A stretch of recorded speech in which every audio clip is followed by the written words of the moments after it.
Hello, everyone. My name is Tina Ruggieri, and I am the Assistant Curator at the Abrams Engel Institute for the Visual Arts, and located at the University of Alabama at Birmingham.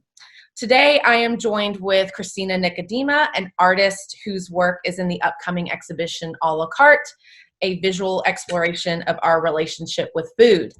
Christina graduated from Parsons School of Design in 2009.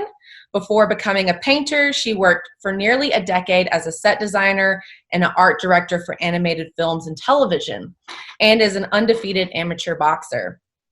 In her complex compositions, she explores ideas on humanity's position in the food chain. All living creatures are part of the food chain, and her interests are often concerned with the sometimes seemingly arbitrary line that separates an animal's role as pet versus food. Thank you so much for joining me today, Christina. I'm going to start by asking a few questions. Can you give us a little more insight into why you chose art, and how does your background influence your work? Sure. Thanks so much for having me today, Tina. And yes, like you said, I did work as a designer for a number of years after graduating from Parsons.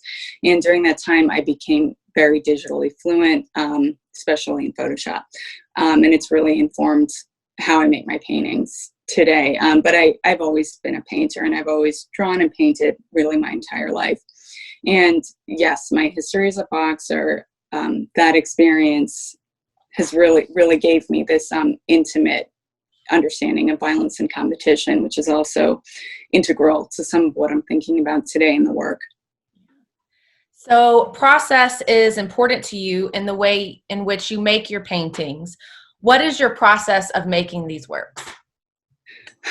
Okay, so in the contemporary context, my work is really intended to create a visual space that feels as true as reality, but where scale, spatial perspective, color, and conceptual juxtapositions are slightly distorted or sometimes entirely enhanced as one might perceive the world while in a dream state. So I build my compositions and these sort of digital underpaintings using imagery gathered from what I like to think of as the collective contemporary id, or the collective unconscious. So what does that mean? That's Google searches, Instagram fetishes, social media, this social media informational overload that we're just bombarded with 24/7. We're so addicted to our screens and consuming content. So I understand that very intimately, being part of this millennial generation, or this pretty much digitally native generation. And these screens and content and color overload has really altered how we receive information and how we see color. So my intention here, I guess, is to really reveal the truths, anxieties, and desires that I experience continuously underneath my waking thoughts, but maybe don't have the words or logic to express consciously. And this destruction of the human environment, the endless violence of the food chain, and this human desire to really gentrify everything. Yeah, interesting. Can you talk about your process in relation to this painting, the Tower of Babel Mandrel?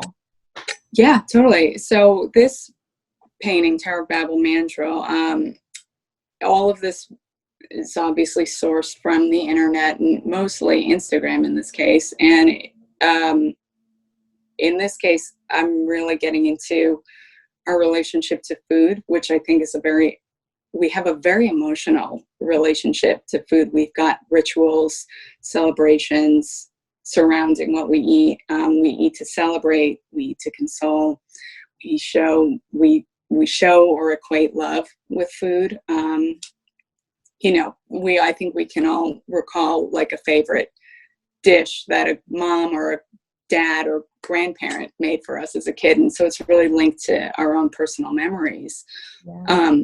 And, in this painting, we look at this cake that's brilliantly lit. It's this beautiful cake that we use to celebrate birthdays. And yet some of these items are taken so far away from the lives that were sort of taken to create this food item. And we fetishize food on the internet. We have this sort of addictive and somewhat pornographic relationship to food.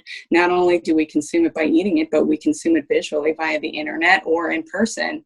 And we are a very consumer-driven culture. We're just addicted to consuming whatever that is. And we really do that extremely, like with social media, which would bring me to my next question, and something I'm thinking about a lot, which is what is food and what isn't food, and how do we make that distinction? And I guess we can discuss that in the next painting. So one thing that I've noticed is that you have this underlying motif of motherhood, mother and child, especially with primates. We see it in the mandrill painting with the lemurs, and then we also see it in wedding bread with these other primates. So we can, if you'll talk a little bit about that, and then also talk about what is food and what isn't food. Sure. So the work is, I'm really working with the intention to expose this mental divide between the familial desire to nurture and the horror of instinctual maternal violence, right? This extraordinary power that comes with mothering and bringing life into this world and nourishing and nurturing a child. It's this incredible powerful, but also brutal force. What a mother goes through, and what a mother would do to protect and nourish her children. And I'm interested in primates among other animals, especially in this painting. This image that I came across of this mother monkey holding her child, I had a really, really visceral reaction to it. And it really got me thinking about our emotional reaction to animals. So why do we emote as strongly as we do? Is it because we see a piece of ourselves in them? And do we, for a moment, remember that we're all connected? Is it similar to the moment of empathy that we experience with another human being? And that really raises the question for me, how do we distinguish what is food and what is not food? How do we create this hierarchy of life forms on the planet? And this hierarchy of where living things fall in this food chain is subject to change between culture to culture and over time as well. And an animal that's perhaps sacred in one culture might be food in another culture.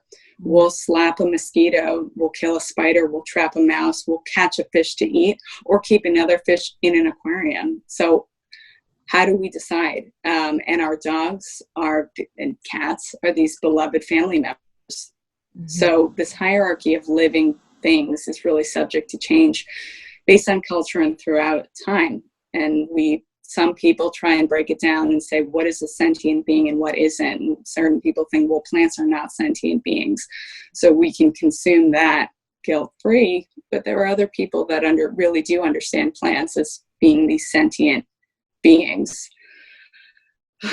So it's this question of, it's this moral question, I suppose, is based really on the individual, because it's so subjective, and it's subject to change all the time. Yeah. So another question is, your paintings have a sense of harmony to them, yet they reveal hidden brutality when you look closer. Can you talk about this juxtaposition and how you want the viewer to see the work? Yes. So when we talk about, this harmony and beauty, and also this sort of attraction or repulsion that we're getting from the work, I'm really getting into and exploring the schisms of our food chain, and how human beings on one hand were capable of such incredible empathy and connectedness and oneness, and on the other hand we can be completely violent and barbaric, and the work is really challenging the impossibility of reconciling those two opposing notions, and detailing the endless cycle of dominance and submission present throughout all species and cultures. And especially in this Tower of Babel series, you're sort of hit with this color field, and it is intended to be, one, an informational overload, but just an abstraction of like pure color. And then you take a closer look and you really start to hone in on what's going on in there and start asking the deeper, more complicated questions. And this Tower of Babel series, as we know, the Tower of Babel is a narrative in Genesis, and it's an original myth that's meant to explain why people in the world speak different language. So I'm taking this theme and playing with it here and really using or talking about why Instagram or social media has become our new language, and it's become this global way that we communicate and we compete through social media. We curate ourselves and what we want our life to look like. And at the same time, it feeds our addiction to consumption, and our addiction to consumption really runs wild on social media, doesn't it? It does. And so, so some of the, I just kind of wanted to point out with this painting in general. So you have the monkeys, the mother and child, but then you have these beautiful flowers and beautiful birds. But then getting into the more horrific scenes, you have skinned animals and you have bloodiness. And so that's really the dichotomy between the two are really what make these paintings. And they really suck you in with all of that color that you're talking about. I do want to talk about the Tower of Babel placenta. So the themes and ideas that you've been exploring are also in this painting, yet using different imagery. The snake is in this one, as well as the flowers and birds, but then you bring in the placenta. Can you talk a little bit about why you chose to incorporate these different types of themes? Yeah, right. So in this painting, Tower of Babel placenta, we have a lot of references to fertility, and the placenta being the first thing that's really nourishing nourishing us in utero before we sort of embark on our lifetime in the human form. So the placenta was pretty interesting to me because it is this tree of life symbol. It is our first food source in a way, and our relationship to the female body and the placenta, and it changes from culture to culture. And in Western civilization, we really tend to want to censor or sterilize the birthing process or in the female body. So I really wanted to take this placenta and show it as something beautiful, and really look at it through that different lens of beautiful painting and make it about color and painting and part of this scene.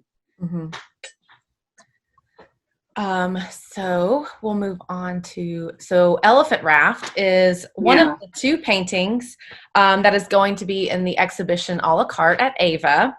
This painting has many different things going on, beautiful creatures, there's violence, harmony, and overabundance.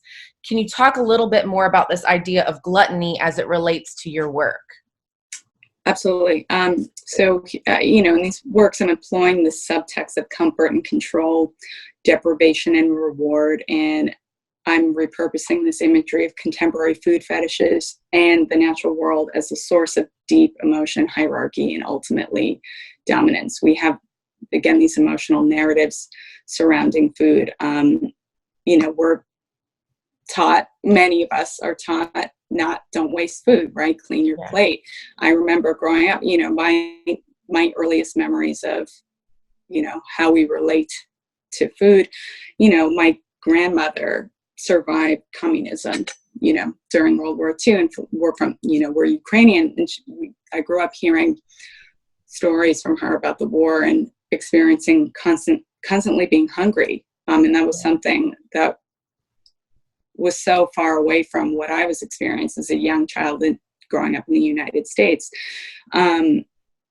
but yet at the same time, even in the United States, we think of this us as being this plentiful, perhaps gluttonous culture, but yet we still have limited access and people who live with food insecurity in this very country.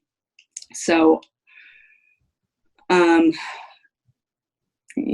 the relationship to food here in the United States is really, we're bombarded with diet culture on one hand, but then we have this incredible food culture and this glorification of food through like Food Network or Instagram. We're so obsessed with food and sometimes where it comes from, but sometimes taking it so far away that we forget where it comes from. Yeah. And I think that this one's a really good example of that. And I also think by you having this mutilated elephant in the center of the painting, and then when you look closer, you see that its leg or foot has been dismembered, and that goes into that idea of also the brutality of animals, but then how do we choose which animals we eat and which ones we don't? And I feel like you're really confronting that in this painting. Yeah. So the last painting is Raft of the Medusa, which by its title is a clear reference to Theodore Géricault's of the same title. Why is referencing art history important to you? So art history is very important to me. I think of art history as this index of Western or all civilization, really. And violence and survival has really been gentrified throughout the history of painting. So I'm referencing a number of artists in this painting, Géricault, but, I'm looking at everybody from Hieronymus Bosch to Wayne Thiebaud, Francis Bacon, and the Dutch still life masters of the 17th century. And it not only informs conceptually what I'm thinking about, but some of it is really informing just my application of paint. So I collapse this, I work by collapsing high and low aspects of image resolution against a myriad of traditional and modern painting techniques. So that could mean when I have like my digital composition, I then have to go about solving this composition and destroying it. And I'm making choices and what areas do I paint really loose and thick, or what do I do away with completely? What gets abstracted? What needs to be tight? So it's constant choice making, and I'm employing a range of painting techniques and then sort of unifying it as one hand and making it a coherent language. That's wonderful. And so you can really see the application of mark making when you get into a detail like this. You can see where you've chosen to be tighter, like the pig is a little bit tighter, yet the cakes are a little bit more brush worked. And so that really is exemplified when you really see these in person. And also the size of them. They're large scale works, so they really are meant to encompass you into the composition, I think. Christina, I just wanted to thank you again for joining me. It's been wonderful to hear about your insight into your work, and we cannot wait to get back to AEIVA to install a la carte, and we hope to see you in Birmingham for the opening. And again, thank you for taking the time this morning. Tina, thank you so much. Thank you for having me and chatting, and I'm so excited about this show. I think it's going to be great. It will.